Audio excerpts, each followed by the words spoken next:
When I found out the Total Drama reboot was going to be split into 2 seasons, I was curious about what the second season would do to set itself apart from the first. Would it be set in a brand new location? How many of the characters from the first season would be coming back? Would it have an all-star cast to bring back some of the older characters? And when season 2 finally came out, the answer was, it would do nothing to set itself apart. It was set in the exact same location, with the exact same cast. Even the title sequence is the exact same. Gotta feel bad that Emma, Chase and Damien completely missed out on getting their own theme song segment. In retrospect, maybe I was being too optimistic to assume there would be some big shift in season 2. Like, I did know that season 1 and 2 were actually all just one production season. Would they be willing to design entirely new sets, and bring in a new cast of voice actors for the second half? Well, while that might seem unreasonable, they actually did that before. All Stars and Pactel Island were 2 halves of the same season, and they did feature an entirely new cast and location. But All Stars and Pactel are also viewed by many to be some of the worst seasons of Total Drama. Maybe the reason they turned out like that was because the crew had to split their time between 2 casts, instead of just focusing on one. So perhaps the reboot just sticking with one cast for both seasons was for the best. But what I really wanted to know was, if season 2 wasn't going to have some defining feature that set it apart from season 1, would it still be able to justify its existence as a separate season? Could season 2 produce fresh storylines that meaningfully expanded on the already established cast of characters? Or would it just end up retreading old ground? Old campgrounds, that is, because we're back at Camp Wawanakwa again. Or are we? So, as you might be aware, I made a review of the first season of the reboot already. My review of season 2 will be following up on a lot of the stuff I talked about there, which is appropriate since season 2 itself is a direct follow-up to season 1. Anyway, in that video, I made a joke that somehow Wawanakwa returned, despite it being destroyed at the end of All Stars. I then got a comment telling me that the reboot island isn't actually supposed to be Camp Wawanakwa, and sure enough, Terry McGurin, the executive producer for the reboot, as well as the current voice of Chris, did make a tweet stating that they deliberately avoided naming the island to keep it ambiguous. But like, come on. The reboot island literally has the exact same design as Camp Wawanakwa. I do love this explanation though. We didn't want to retcon anything, but we also didn't want to design an entirely new location. That would be hard. Returning to the same setting also meant there wasn't much chance that the season 2 challenges would stand apart from the ones in season 1. And I was already pretty tepid towards the challenges from last season. Whilst there was only one that I thought was outright bad, most of them just felt too similar to each other to really stand out to me. They were mostly just extreme sports challenges that involved running through some hazardous terrain filled with death traps and or ferocious animals. Definitely led to the season feeling a little repetitive. In season 2, they still do have some challenges that fall into the aforementioned running through some hazardous terrain filled with death traps and or ferocious animals category, but I do think this season succeeded in having its challenges feel more varied from one another. Largely because this season has more challenges that aren't purely physical tasks, and instead rely on other skills like memory, deductive reasoning, or other forms of ingenuity. There are quite a few strengths to these skill-based challenges. One is that the campers have to come up with more compelling strategies for them. Another is that these types of challenges mostly take place in a single location too, so it's easier for the campers to all play off each other. And while they still result in the campers going through some physical torture, it feels more fresh when the torture is a punishment for losing the challenge rather than it just being the challenge itself. Honestly, between these set of challenges, I'm struggling to decide which is my favourite. The memory match challenge is a pretty cool idea. You could even play along with this challenge yourself if you wanted to. I mean, I couldn't because having to write notes while watching this show already takes up way too much brain power. And the punishment for getting it wrong being references to eliminated campers made for some fun callbacks. Oh god, not the fart chamber. There are a couple of things holding this back from being my favourite though. One is that the campers all could have just easily cheated off each other, and the other one is that I think Julia winning because Priya accidentally picked up her tablet is a bit of a cop-out. The real contenders for my favourite challenge is between the Would You Rather challenge, and the challenge where they have to break up an object to fit it through a mail slot. The breaking up is a hard thing to do episode is fun, because at the start it seems like the challenge is the most generic thing ever.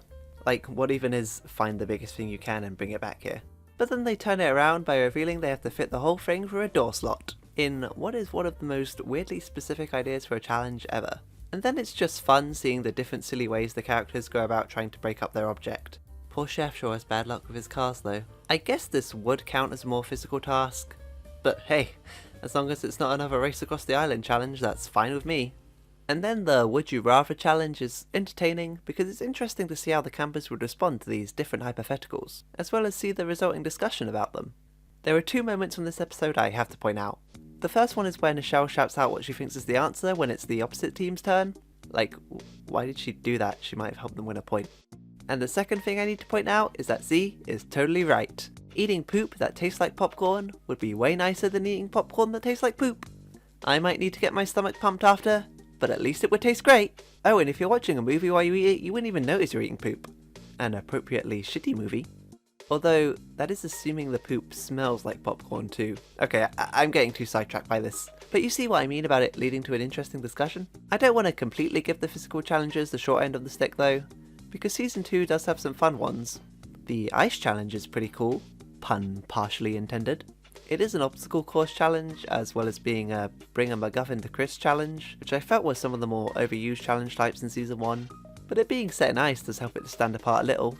Also, it helps that only one team is doing the obstacle course, while the other does a maze. Mazes are surprisingly underutilised in Total Drama.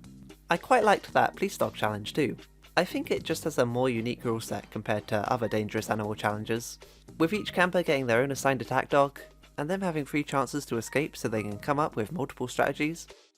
I also have to mention how some of the challenges are just pop culture references to other shows. One episode is an Is It Cake reference, about 2 years behind the NEFFEX show, and 3 years behind when that meme was actually relevant. But it is at least a unique Total Drama challenge, so I'm glad it's here. And what is possibly the ballsiest decision of the season, the first episode is literally just Squid Game. Well, at least they waited until Season 2 to make that reference.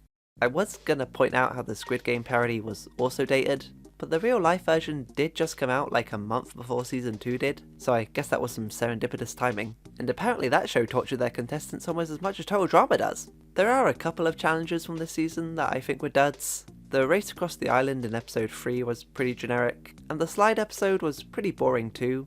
There's just not much strategy or spectacle involved in going down slides. I guess it got a little more interesting when multiple people started going down at once, I don't know.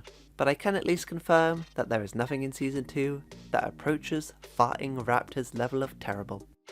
Across the entire reboot, I'd still say the pole balancing challenge from Season 1 is my favourite, but I think Season 2 is much more consistent in quality. The Season 2 challenges don't have a distinct theme that set them apart from Season 1, so theoretically, if we had gotten a single 26 episode season, we could have just kept the same set of challenges. So the challenges in themselves aren't the thing that justify Season 2's existence. However, I do think the challenges that were held back for Season 2 do work better as Season 2 challenges. The ones that reference past campers are more fun when you've already had a whole season getting to know them. The pop culture references seem less desperate when you've already had a season of original concepts. And Season 2 is also when they start including guest characters from previous series to help out in the challenges. I think it's a good thing they waited until Season 2 to do this, as it gave the new generation a season to stand on their own without being overshadowed by old faves. Lord knows the second generation were never given that chance. Of course, if they were going to bring back any former competitor, it had to be Owen. I'm guessing he aged considering Priya made that watched him all her life comment, but Owen is taking all the measures possible to make sure it looks like he hasn't aged a day. Another celebrity that was caught in the allure of Botox. How sad. And hey, he's a returning character with the same voice actor. Now that's the real shock. Jokes aside, it's actually not that surprising that Scott McCord returned, considering he still voiced Owen throughout Dramarama. Clearly characters that were in Dramarama were the ones they were most willing to bring back, because MacArthur also makes a guest appearance.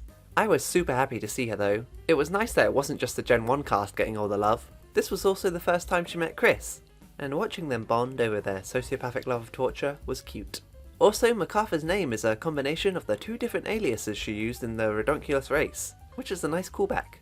Speaking of Redonkulous race callbacks, the award for most unexpected cameo goes to the Tennis Rivals! 2 characters I thought were so forgettable, I'm surprised anyone remembered them well enough to bring them back. And one of them even had a line, which means it automatically beats the Rockers cameo from last season. But the biggest surprise appearance of all, and I really wasn't sure if he would come back considering there was all that drama with his contract last season, but they actually managed to get back, the adorable Snowman. Having all these guests is nice and all, but obviously it's the main characters who are really gonna make or break a season.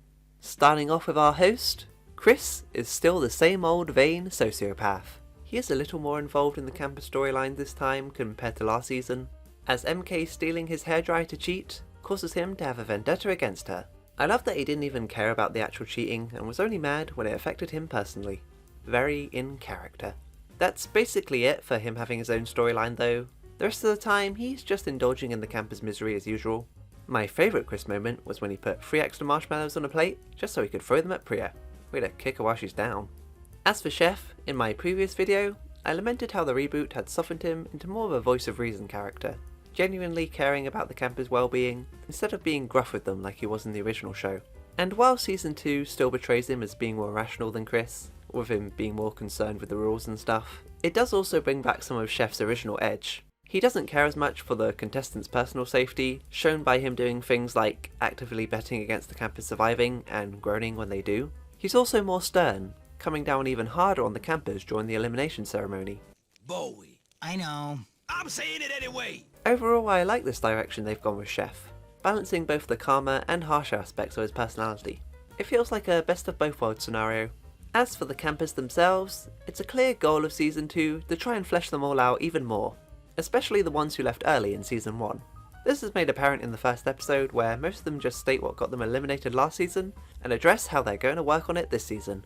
I like that they go through the campers saying what their resolutions are until they get to Axel saying she's going to be nicer, only for her to immediately not do that.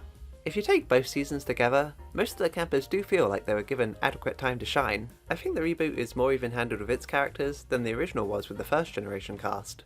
Their 2 follow-up seasons mostly focused on the same characters that got the most development in TDI, with only a couple of breakout underdogs for each. The reboot achieves its more even-handed representation by having a lot of the season 1 underdogs stick around significantly longer in season 2.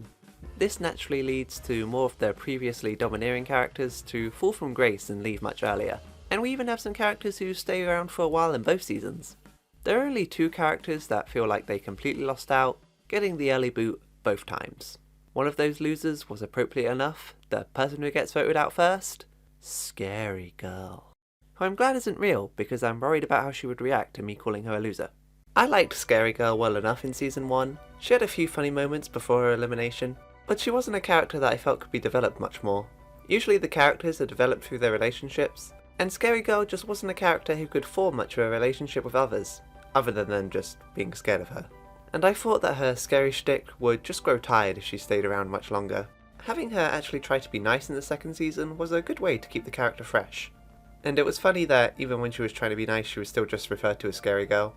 I do think they could have gotten more out of this character change instead of just having her be eliminated straight away.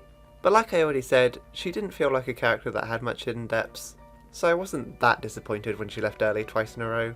She does threaten revenge before she leaves, which I thought was foreshadowing her coming back in a big way later in the season. But all she does is fire a shirt at Julia, and that's kind of a lame revenge considering everyone hates Julia, so I was okay with Scary Girl losing out in both seasons. But the other loser character hurts a little more, that being Nichelle. Going into season 2, I was super interested in seeing what they would do with Nichelle. She was just a fodder character in season 1, with her one moment in the spotlight being where everyone found out she didn't do her own stunts for her movies, which she was then quickly voted out for. But unlike the other early fodder characters from that season, who I felt were too derivative of characters that had come before them, Nichelle did at least feel like a fresh concept. A movie star who becomes humbled when everyone finds out she isn't what her movies made her out to be. Could have been a really interesting character to explore. Maybe season 2 would have her gradually regaining the respect of her competitors, as she shows improvement in the challenges as time goes on. But that's not what they decided on doing.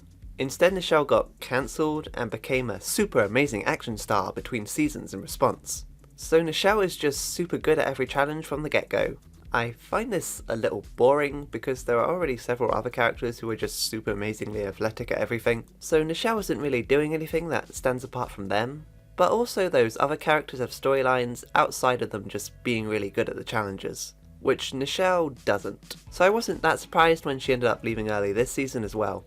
But the writers not using season 2 to really expand on her character does feel like one of the bigger missed opportunities. Personally, I think she was more deserving of an underdog story than Caleb was.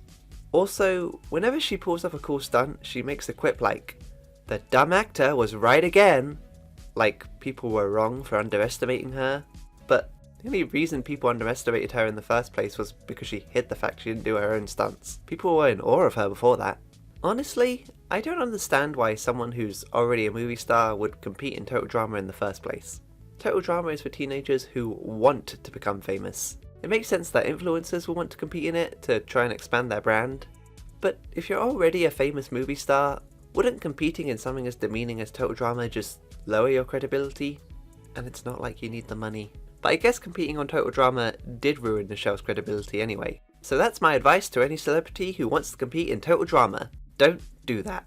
I don't know where I'm going with this. Anyway, Nichelle leaves because Julia forged a note from Hollywood saying they want her back in the movies again. So I guess Julia finally got her revenge for that "I'm famous, I don't know who she is" comment. And honestly, after 5 episodes of Nichelle insulting Hollywood, it is pretty funny how quickly she flip-flops back to wanting to be a movie star again. So at least that storyline had a great capper. And it's lucky for Z-Fan she did that, otherwise I'm pretty sure he would have gotten the vote otherwise. So across both seasons, Scary Girl and Nichelle are definitely the biggest losers overall. However, in terms of this season specifically, the biggest loser award would have to go to one of those fell from grace characters. And in terms of relevance, the characters that fell off the most were, without a doubt, Emma and Chase. The two went from having a rollercoaster relationship arc that spanned over 10 episodes of the first season, to being early elimination fodder this season. Sure, Millie and Bowie went significantly earlier too, but those two at least had notable storylines before their eliminations, whereas Emma and Chase didn't really get anything. It is established that Emma and Chase have permanently broken up now, so at least we don't have to repeat that cycle of them breaking up and getting back together again ad nauseum. In my previous video, I mentioned that I didn't think they showed enough of the daredevil YouTuber aspect of Chase's character. And hey, they actually do something with it here. There's a gag where Chase has to make a perfect intro before doing any of his stunts. He's then immediately eliminated for it. But you know, at least they did that one thing with him before he left. As soon as Chase left, I was like, okay, please don't just eliminate Emma in the very next episode, that would be so lame and predictable. And they had me going for a second when Emma barely does anything the next episode and ends up in the bottom 2 of the vote. But luckily she survived. So after Emma stayed, I was like, great, they aren't just going to get rid of her straight away too. Can't wait to see where they take her from here. And then she just gets eliminated in the very next episode for some dumb contrived reason. I'm not really that bothered they left early. It's an elimination show, so somebody has to. And it may as well be the characters who already got a lot of focus last season. And I guess Emma losing because she got a question about Chase wrong was a fitting send-off. Also, Emma was earning millions of dollars for those dances. That's nuts. But it's also kind of sad they couldn't think of anything for Emma and Chase to do outside of their relationship. Like, they never even returned to the Bowie and Emma friendship, even though the thing stopping them from being friends isn't an issue anymore. Although, maybe if Emma had tried being friends with Bowie again, he would have just been like, girl, no, you're a mess. But hey, at least getting rid of last season's main couple meant they could make room for new, compelling budding romances, such as... Oh. I went on record last time to say that Ripper was, by a landslide, my least favourite newcomer. All of those drawn-out fart jokes he made were so tedious. But honestly, this time round, I hated him a little less. He still farts, but there's more restraint with those jokes. For example, Owen and Ripper appear in the same episode, but they resist the opportunity to make them have a fart-off. Instead, there's a little more verity in Ripper's toilet humour, so at least the writers are having to think of new gross-out jokes instead of just relying on the same old shtick. That's an improvement, right? Right. We also got to see some new facets to Ripper's personality. He's a fan of women's baseball, and has a moment of vulnerability where he asks the gay boy for relationship advice. Whoa, this guy's like way more progressive than I thought. Ripper's storyline this season is having a crush on Axel, which I did think they were hinting at even back in season 1, but I was not expecting them to just like jump right into it at the beginning of the season. It starts off super generic with Ripper just being embarrassed and stammering over his words, because that's how all cartoon romances work. But after that, his attempts to woo her result in gross situations, such as a bear licking Ripper's buttery feet, and him blowing a fart bubble directly between his and Axel's arse. I wonder what kind of results would come up if I type these things into a search bar. Ripper eventually wins her over with a romantic poem about zombies and farting, and after that it's mainly jokes about them making out all the time. It's kind of funny how gross yet sort of wholesome their relationship is. They both go in a double elimination, and I always think it's lame when couples go back to back like that. I want to see how one of them copes with the game after their other half is gone, preferably Axel since we already got a season of Solo Ripper. I know there are more contestants than episodes, so they had to have some double eliminations, but they could have picked two characters that weren't a couple. Oh, and one final note about the double elimination is that it happens at the same point it happened last season. That's neat. But Axel and Ripper were just the comic relief couple, and now that I've talked about them, it would be the perfect time to springboard into the main love story of the season, Priya and Caleb. But before I can get to them, I have to detach the third wheel, that is Millie. Millie's introduction in Season 2 makes it seem like it's just going to be more of the same stuff from the last season. For example, in Season 1, Millie and Priya's friendship is threatened when it's revealed that Millie is lying about a book one of them wrote. In Season 2, Millie and Priya's friendship is threatened when it's revealed that Millie is lying about a book one of them wrote. Okay fine, to be fair, the Season 2 plotline is kind of an inverse of what happened in the first season. In Season 1, Millie wrote the book and won't let Priya read it. In Season 2, Priya wrote the book, and the drama comes from Millie not reading it. But like, it's still the same, Millie is a bad friend to Priya and won't stop compulsively lying to her story. However, after that rocky start, the season actually does take some fresh turns for Millie's character. For one thing, Priya just immediately figures out that Millie is lying for herself this time, and forgives her straight away. It's actually quite refreshing that the storyline wasn't dragged out and there wasn't any melodrama over it. Millie's real storyline for the season starts when she tricks Damien into taking the highly dangerous 4-point slide, and everyone gets mad at her for it.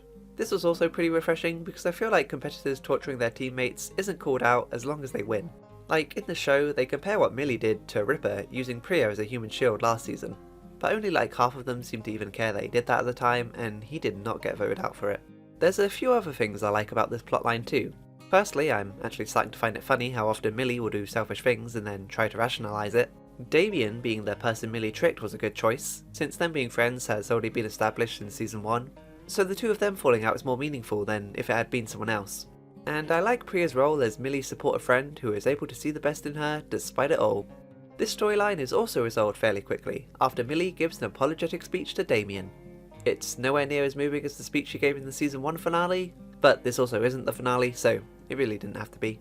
Millie is then voted out later that same episode, and I know I'm not exactly the biggest Millie fan, but I still think it was a weird choice to get rid of Millie early, whilst keeping Priya around for the whole of the season. We already had one season of Priya carrying Millie. It might have been interesting to see how Millie would survive on the show without her. Or maybe have Priya be the one who's done something crappy this time around, so it's not always just Millie who's in the wrong. Also, I love that even after Millie gets eliminated, she still manages to keep screwing over Priya somehow. First, she said she'd rather wrestle her best friend's grandpa than eat 200 lemons. Supposedly she's talking about Priya's grandpa, and if she isn't, then that's just rude. And then in the memory game challenge, her punishment is the one that loses Priya the game. Like damn, only Millie could continue to be a shitty friend from beyond the grave. So after losing Millie early on, what does Priya do for the rest of the season? Well, quite a lot of emphasis is put on Priya being the returning champ from Season 1.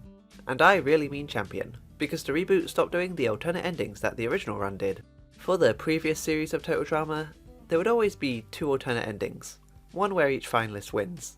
But for the reboot they didn't do this, and each of the 2 seasons only has one winner. It definitely makes sense that Season 1 only had one winner, since from a production standpoint, Season 1 was only the first half of the season, and they still had 13 episodes to go. Since the second half is basically a direct continuation of the first season, it would have been difficult to write and produce it if the winner of the previous season wasn't set in stone. They would have had to record alternate lines every time someone referenced Priya winning. Caleb wanting to make an alliance with Priya because she won last season would have had to be reworked. They probably would have had to animate some alternate scenes, and so on. Like, if you look at Action and World Tour, those seasons barely reference who actually won the previous seasons to avoid issues like that. So it's nice that the reboot actually has the freedom to reference the previous season's winner and build entire storylines around it. One way they utilise this is by having the previous season's finalist, Priya and Bowie, be the team captains this time round. They even get to pick their teammates, which is a nice parallel to Action, the original second season. In Action, the team captains ironically left early on, but this time round they both last until the merge. A neat development is that Priya has complete command over her team this season, her leadership never being questioned, and this is juxtaposed against the anarchy of Bowie's team. I think it's nice that everyone's grown to respect Priya as a player now, after her advice was so often overlooked and ignored in Season 1. It's not really much of an arc though. She just remains the undisputed leader the whole time, even after her decisions start causing the team to lose. But I guess there wasn't any time to have a leadership arc, between all the other stuff that was going on, and the fact that the teams only lasted for 5 episodes this season, which is the shortest number of episodes before the merge ever. And before this, that record had already been broken by season 1 of the reboot, which only had 6 episodes. I guess the reboot staff just have something against teams. Although it is funny that the episode after they merged, they just put the campers back into 3 teams for the cake challenge. Getting back to Priya though, one thing I find really strange is her reasoning for coming back. They established early on in season 1 that she didn't want to compete in Total Drama, she was just doing it because it was her parents' wish. But now she's just coming back of her own volition. I mean, it is because she wants to escape her minimum wage job, and as someone who also works an exhausting, monotonous, time-consuming, soul-destroying, low-paying barista job, I kinda get it. I said, I wanted oat milk, not almond milk. When I need to smash stuff, I envision the faces of baristas who've wronged me. But why did they even need to write in the minimum wage job thing? Priya said last season that her parents wanted her to compete in the reality TV show circuit, so just have the reason be that they're making her come back for a second time. And then give Priya an arc where she wonders if putting herself through this for her parents' sake is what's right for her. You know, that same thing they left unresolved last season? In season 1 she literally said that she hoped her winning would make her parents be okay with her pursuing other things, like going to med school. And the med school thing is just completely forgot about. That's not brought up once. And that's a shame because she could have used the med school training to fix her broken heart after what Caleb does to it. In my season 1 review, I was pretty dismissive of Caleb because I felt he was too derivative of Justin, the original Hot Boy character. I thought he was such a fodder character that they might just pull another Zeke and have Caleb go first twice in a row. He's already a Justin ripoff, may as well rip off another character too. But I will concede that a character who feels derivative at first could be developed into someone more compelling than the character they were initially copying. For example, Alejandro also felt incredibly derivative of Justin when he was first introduced, but his tactical scheming and manipulation, as well as his romance and rivalry with Heather, made him into one of the show's most entertaining characters. I always viewed Alejandro as the writers taking a second crack at antagonist Justin from action, and actually doing it right this time. And I'm glad they did, because Alejandro was one of the pillars that made World Tour such a great season. All that's to say is that Caleb could potentially be a good character in his own right, despite his similarities to Justin and Alejandro. But he also has quite a lot to live up to considering I already hold Alejandro in such high regard. So how similar is Caleb to his predecessors? Well, they establish he's super smart, that makes him different from Justin as well as the usual head empty way these male model characters are usually portrayed. But Alejandro was also portrayed as an academic prodigy, so I think I can only give half points for originality there. Sorry Caleb. The stress Caleb faces from his academics is something that he and Priya bond over, so I think it was a worthy character trait just for that. Although he doesn't put his intelligence to use during the game that often. In fact, Priya even says that he's not much of a strategist, which is pretty funny coming from her because, hey, you were fooled by his plan to dupe you into an alliance, weren't you? The real common thread between Justin, Alejandro and Caleb is them using their looks to manipulate other contestants. Although interestingly, in season 2, Priya seems to be the only one still under Caleb's charm. The other girls and gays don't seem to care. But the biggest difference between Caleb and his predecessors is that he's not portrayed as a full-on villain, and actually has a character arc where he genuinely falls for Priya and regrets the way he used her. Whoa, so he actually has a storyline that makes him stand apart from the other hot boys? That's a good sign, right? Well, it would be, if it wasn't for the fact that the Caleb and Priya storyline didn't feel extremely similar to a storyline we already had last season. Let me summarise it again. Priya forms a close friendship on the island, and while the two genuinely like each other, Priya is unaware that her friend has a selfish, ulterior motive for forming their friendship, which involves using Priya for their own gain. The friend eventually has a change of heart and realises they should stop using Priya in such a way, but as soon as they have said revelation, Priya finds out about their ulterior motives and resents them. Yeah, that's right, this just feels like a rehash of the Millie season 1 plotline. And I already joked about the Millie season 2 plotline feeling like a rehash of the season 1 plotline. The Caleb Priya storyline is also another one that lasts throughout the entire season, so if you aren't invested in the romance, this is something that's eating up quite a lot of screen time. And it also doesn't help that by the time you get to episode 8, it's like the only ongoing plotline still going. There are some aspects of the Caleb Priya romance I like though. I appreciate that it doesn't just start off as a mutual love at first sight thing. Priya is attracted to him instantly, which makes sense since Caleb is literally meant to be the hot boy character. but Caleb's attraction is something that he develops over time, after they've been bantering and bonding for a few episodes. One of the things they bond over is having pushy parents, so hey, at least they did something with Priya's parent drama. I also like that their story starts off as this typical nerd in love with the popular kid thing, and it seems like Priya's dorkiness might be a major obstacle in them genuinely falling for each other. But then as it goes along, it becomes clear that the two of them aren't that different, with them both being smart and athletic. Priya really was as much, if not a better catch than Caleb was. It just came down to self-perception. And I like that when Priya finds out that Caleb was using her, she actually holds a grudge for more than one episode. Also, I think it's funny that Priya has to get comforted by the boys because all the girls who are nice have been voted out already. But what is by far my favourite aspect of the relationship, and the thing that makes the fact that it was dragged out as long as it is worth it, watching Julia mess with them. How she gives them blatantly bad advice about freezing each other out, and then chastises them for not following it with, "You'd be married by now, but you ruined it." It is kind of silly that they're still listening to Julia by this point. Like, freaking Lindsay caught on to Heather faster than that. But Priya at least acknowledges that, so I guess it's fine. And that's followed up by Julia dropping 2 separate bombshells at 2 different elimination ceremonies to tear Caleb and Priya apart. The first one is where she shares her immunity with Caleb in what is the craziest plot twist of the season. Julia's right, that play was way more entertaining than the Millie diary thing. And the second one is when it's revealed she has the immunity idol, getting Priya eliminated. I want to praise how the immunity idol was handled specifically, because it feels like something that should have been obvious. Like, of course the villain is going to use it to avoid elimination. But after Damien loses the idol in episode 10, they don't mention it again for almost 2 whole episodes, until Julia reveals she has it at the elimination ceremony. It meant I had almost forgotten the idol was even a thing until that reveal, which made it way more impactful than it would have been otherwise. Man, Julia is such a fun villain. What was I talking about? Oh right, the Priya and Caleb thing. So, while I do think the romance has a few things going for it, it still isn't doing much for me. My main problem is that I don't really like Caleb that much as a character. He's not a villain, so he's not given fun villainous traits like being super conceited like Justin or super cunning like Alejandro, which makes him less entertaining than them. But I don't find him very likeable as a protagonist either, because I think the way he treats Priya is consistently inconsiderate, and the narrative just keeps trying to excuse his behaviour by making him out as just being ignorant. Like, while I do think Julia sharing her immunity with Caleb is a fun twist, it is also the thing that makes me really start to dislike him, since before you could argue, well, Caleb was being self-centered, but he wasn't being intentionally malicious. But after he teams up with Julia, it's like, you made a deal with her behind Priya's back the same episode it was revealed Julia was deliberately trying to pit you against each other. What kind of dumbass scumbag are you? And the explanation that they only made the deal on the condition that they never vote out Priya is so weak sauce. Like, if that's what you wanted, you should have asked Julia to share her immunity with Priya.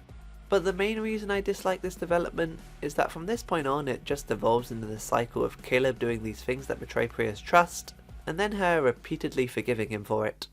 First he doesn't tell her that he made an alliance with Julia, and she forgives him. Then he reveals that he's been letting Julia decide his votes for him, and she forgives him. Then he starts sabotaging her in the Face Your Fears challenge, and she forgives him. For the last one, he at least had the excuse that they need to trick Julia into thinking their alliance is still on, but at this point, I'm just getting sick of how repetitive this storyline feels. I don't know, it just bothers me that Caleb can just do these string of things that are inconsiderate to Priya, and each time she's like, yeah, I guess that's fine, and we're still supposed to root for them getting together. Honestly, I just feel bad for Priya now, that for 2 seasons in a row, she was just manipulated by worse competitors. Is this just her destiny, to be constantly used by everyone around her? Her boyfriend, her best friend, her parents, with no hope of ever finding people who can respect her? Oh well. At least she got to almost crush Caleb with a boulder. That's actually attempted murder. Kinda serious. Maybe the real reason I'm so bitter about Priya and Caleb is because I was still holding out a candle for Damien. Come on, the guy who knew nothing about the show, getting with the girl who knew literally everything about it, was such a no-brainer match. But I did like Damien's role of being Priya's level-headed friend, being both supportive when she first starts flirting with Caleb, and backing her up after he betrays her. Keep Damien close, Priya. He's the only person in your life who isn't out to get you. Honestly, I wasn't sure what would happen with Damien in season 2. In the last season he was this fish out of water who was completely freaked out by total drama and didn't want to be there. And by the time he actually got a grip on things, he was comically voted out. So what do you do with the nervous wreck character once they get things together? Well, the answer is that Damien is still a nervous wreck, but now he has just enough confidence to actually participate in the challenges. It's quite sweet seeing his perseverance through all of this, how he can't bear to look during the slide challenge but will still do it, how he has no confidence of winning the jousting but still wants to go through with it, so he can at least say he tried. This is also the kind of character arc that only works after a season of him not wanting to participate. I'll admit, if they had kept Damien around longer in season 1, there's a chance that him trying to get himself voted out every episode might have grown tiresome. But with his season 2 plotline, there's always a sense that he's growing a bit more every episode, meaning it never feels like he's run into a dead end as a character. It's just nice to see this more gradual build up of confidence throughout the episodes. In other words, Damien's arc is what I wanted for Nichelle. I also appreciate that Damien is a nerd, but that isn't the sole facet of his character. It makes the nerd jokes they do make with him stand out as being funnier than they would be otherwise. That periodic table joke especially is amazing. Season 2 Damien reminds me a lot of Season 1 Z, in that he's the character who sticks around quite a while without much of an overarching plot, but is instead doing different funny bits every episode, providing some good comic relief. But if Damien is the Z of the season, then what about the actual Z? In Season 1 he was just a comic relief, and a funny one at that. But he did feel like a character who could get disposed of early in the next season if he didn't get a new hook. Luckily he got one, when he learnt how Caleb truly felt for Priya, and had to keep it a secret. And that storyline had enough meat to it to keep Z around for almost as long as last season. While it's nice that Z did get his own plotline, I do think the trade-off is that Z isn't quite as funny this season. In Season 1 he was given a new funny thing to do every episode, so his jokes never felt stale. But in Season 2 his main shtick is just trying to keep Priya and Caleb secret, and it's dragged out over like 4 episodes. Z is voted out after he spills Caleb's secret, along with every other camper's secret. This is clearly a we need a reason to write out Z while keeping Caleb in moment, although to be fair, it's not like they could just get rid of Caleb mid-conflict. I was going to question why everyone even trusted Z with their secrets in the first place, but I guess it's just because everyone thinks he's such a cool dude. You know who people don't think is a cool dude? Bowie. In my Season 1 review, I said that I didn't think Bowie counted as a main antagonist, because other than getting Caleb out, I didn't think the things he did were that evil. But I guess neither the fan wiki or the show agrees with me, because Season 2 opens with everyone hating him for his Millie notebook play. Come on, she brought that on herself. Julia and MK even call him evil for it, which is ironic on multiple levels. This sets up Bowie's character arc for the season, where Julia and MK keep trying to get Bowie to cheat, while he tries to resist the temptation for the sake of his new boyfriend, Raj. To be clear, I mean cheating in the game, not him cheating on Raj. It's pretty funny how Bowie is just completely okay with cheating, and wouldn't even consider it bad if Raj hadn't been upset by it. With Bowie saying he feels bad about it in front of Raj, and then immediately being enthusiastic about cheating a second later. And then, when he genuinely starts to feel guilty, it's just guilt about lying to Raj, not about the cheating itself. It's actually kind of sweet that he cares that much about how Raj feels, even when Bowie himself doesn't see a problem with it. I do find the resolution a bit weird. Bowie eventually feels so bad that he takes Raj's side against Julia, but their team still wins that challenge. Raj is sad that they still won after cheating and Bowie feels guilty about it, but they're completely fine again by the next episode, so there wasn't that much of a repercussion. Here's how I would have rewritten the resolution if I had things my way. Total drama my way. Considering this is the same episode Nichelle leaves voluntarily, I think Bowie should have confessed to cheating to Chris, causing their team to lose.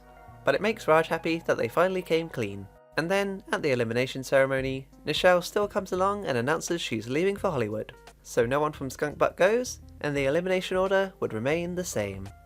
Bowie does still ultimately face consequences for cheating. He gets voted out the next episode for it, when Julia tells everyone it was his idea. So I like that it did eventually come back to bite him in the skunk-butt, but I still think Bowie could have done more to actively make things right. Bowie's eliminated at roughly the halfway point, which is obviously a downgrade from him making it to the finale last season, but I said in my review of that season that I felt Bowie was pushed out of focus during the middle episodes, with him being the first out of a couple of challenges.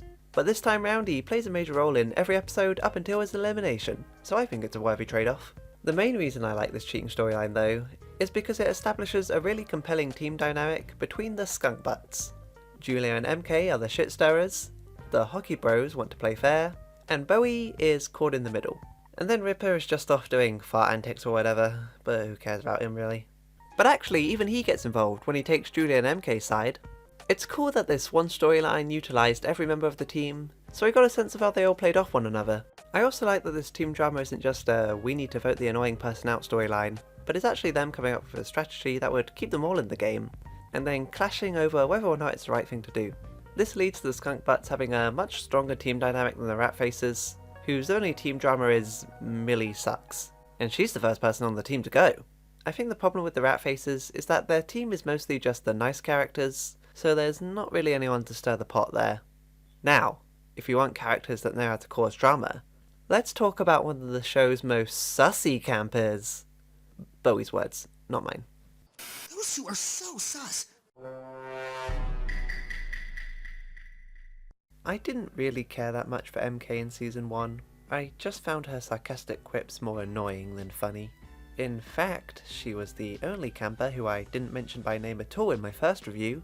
I thought I'd get some comments calling me out for that, but no one seemed to notice. Maybe that just proves that nobody else cared about her that much either.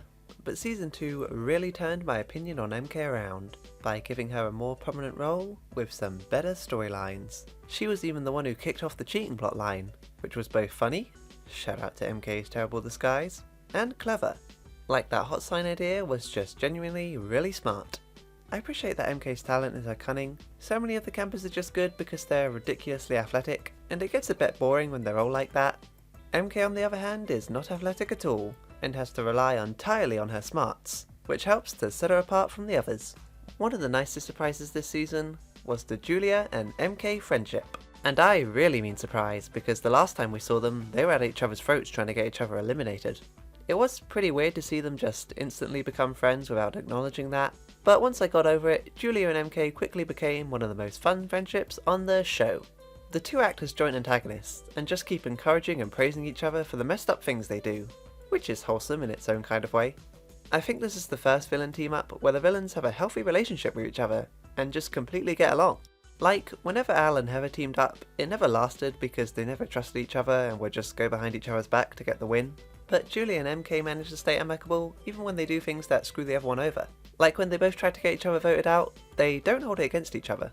They just recognise it's part of the game, and MK's even impressed by Julia's tactics. I guess that retroactively explains why they never held the season 1 stuff against each other.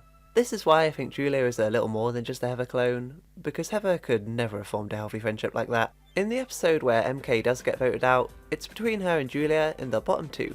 And I actually did think for a second that Julia would be leaving since she made it further last time.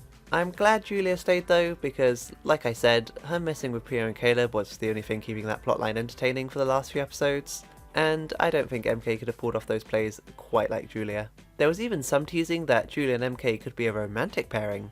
They're still just friends by the end of the season, but if they did get together, they would instantly become the best couple in the reboot, and it's not even close. After watching season 2, I now ship Julia and MK, but before the season started, there was actually someone else I was hoping Julia would get with. When Raj and Bowie got together in season 1, I thought it would be really funny if Julia and Wayne started dating. I was just imagining the arch enemies that are Bowie and Julia being forced to double date, whilst the hockey bros are just having a grand old time hanging out. But what season 2 did with Julia and Wayne instead was even funnier. Julia just hates Wayne, finding him really annoying and gross, but keeps being forced to team up with him anyway. Meanwhile, Wayne has no clue about her animosity, and is always just cheerfully goofing around with her, which only pisses her off even more. Seriously, between this and her friendship with MK, Julia went 2 for 2 on perfect comedic duos. Wayne himself obviously had a great season. He has a lot of lovable himbo antics throughout the show, which are mostly funny, if maybe a tad overly indulgently stupid.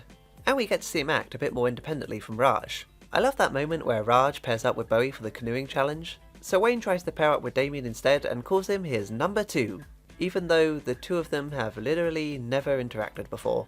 It would have made more sense if he had called Ripper his number 2, then it could have doubled as a poop joke. But Wayne's real victory is that he was the victor of the season.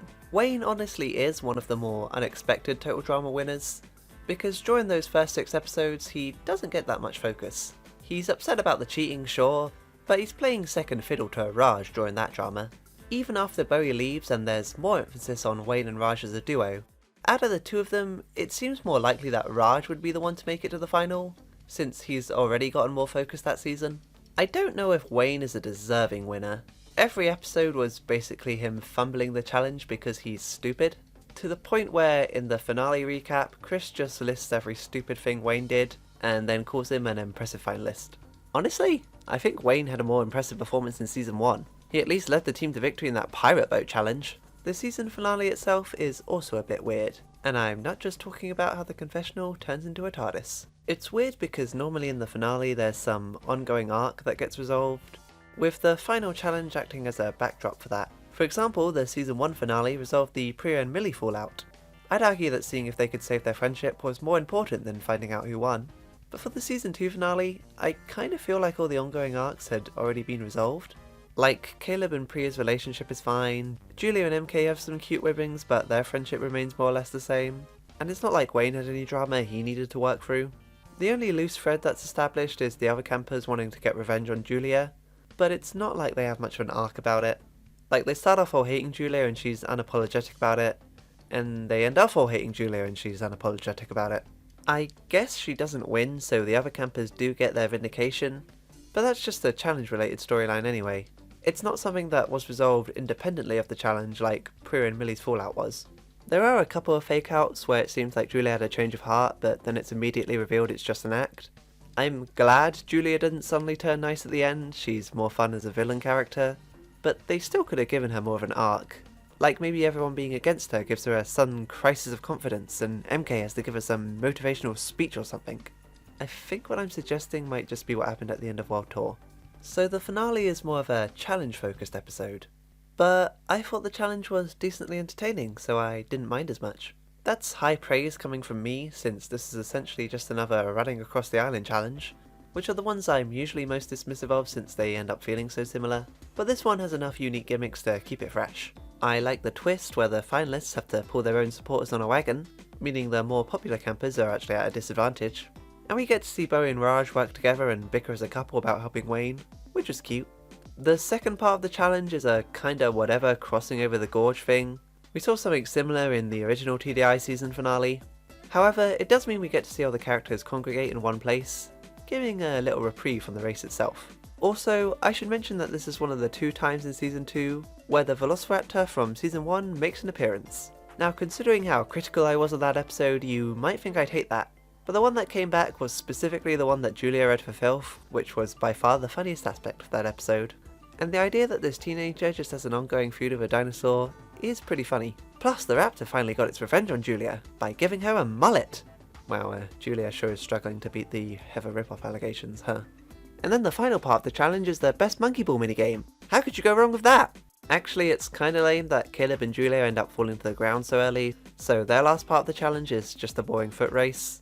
I do think it's cool that all 3 finalists are in it to the very end, adding a bit more tension to who's gonna win. Although I suppose that means there's no alternate ending for this season either, which is a little lame. For season 1 I definitely think it was necessary to only have one winner, since season 2 directly built upon the events of it, but season 3 hasn't even been confirmed yet, and if there is one, I don't think it will be a direct follow-up in the same way season 2 was. So there would have been room to have alternate winners for season 2. And hey, if you have 3 alternate winners for season 2, then that would make up for season 1 only having 1. Personally, I would have loved an ending where Julia won. She deserved it after carrying both seasons on her back. Since I'm on the subject of winners, I also just wanted to talk about the elimination order of both seasons real quick, because I think it's funny how imbalanced the gender ratio always is. In season 1, half of the girls are eliminated within the first 6 episodes, leaving a 6-4 majority boys. But then after that, 5 boys are eliminated in a row until there's only 1 boy in the final 5. And then in season 2, half of the girls are again eliminated within the first 5 episodes, but instead of bouncing back this time, they just remain a minority until the final 4. Speaking of the final 4, season 2 follows the tradition where a final 4 of returning competitors features at least one competitor who's been in the final 4 before. Action had Owen and Duncan, World Tour had Heather, and All Stars had Gwen, Zoe and Scott. And this time round, it's Priya and Julia. This now means there's been 8 competitors who have been in the final 4 twice. Whoa, that's double 4. Crazy. And one final note of pointless trivia. This means Priya and Julia both competed in 25 out of 26 episodes, and both appeared in all 26 episodes. Alright, that's enough stalling before I reach my conclusion. To be honest, I had pretty low expectations for season 2 going in. I just didn't think that bringing back the exact same cast with the exact same location was a good idea. The fun of an elimination show is seeing who gets eliminated. Having them all come back halfway through just ruins that. I had the cynical mindset that it would just rehash the plotlines of the first season, and the characters would just repeat their same shticks until they were run into the ground. Knowing that both reboot seasons were actually a single production season only strengthened that suspicion, because that made season 2 look like it was just some scummy marketing tactic by the network. And I thought I would just spend my time watching it wishing they had done one long 26 episode season instead. Now I can never say for sure that what we got was better or worse than a 26 episode season. I think 26 episodes was the perfect number for the original TDI, but I also think that action being 26 episodes felt too dragged out. So I don't know where a 26 episode season with the reboot cast would have landed. It doesn't exist. But what I can say is, I was pleasantly surprised by how much I enjoyed season 2. In fact, I enjoyed it so much that I'm not sure which season of the reboot I like more. And considering how cynical I was going in, saying it exceeded my expectations is an understatement. While season 2 certainly had some been there done that moments, it also brought a lot of fresh concepts to the table. Some previously unexplored character dynamics, some imaginative challenges, and some wild dramatic twists that surpassed season 1. But I think the secret sauce that really makes season 2 worthwhile is the way it expounds upon its characters. That it looked at what their biggest flaws were and asked, what would that person do to work on that? And how does that affect their relationship with others? The quintessential example of this is Caleb, someone I did not think could be anything more than a Justin clone. While I'm still not a big Caleb fan, his arc with Priya means that I at least recognise him as his own character now, and if we had just gotten one long season then that wouldn't have happened. He would have just remained that fodder character who left first. There's no comeback if there's no second season to come back to. So it's a good job there was one to come back to, so it could flesh out the cast in a way a single season couldn't. Breaking up the reboot into 2 seasons will always have been a corporate decision, but at least it was taken in a creative direction where the two halves complement each other nicely. And that feels worthwhile to me. Oh, and there was no dance party ending this time. Yay!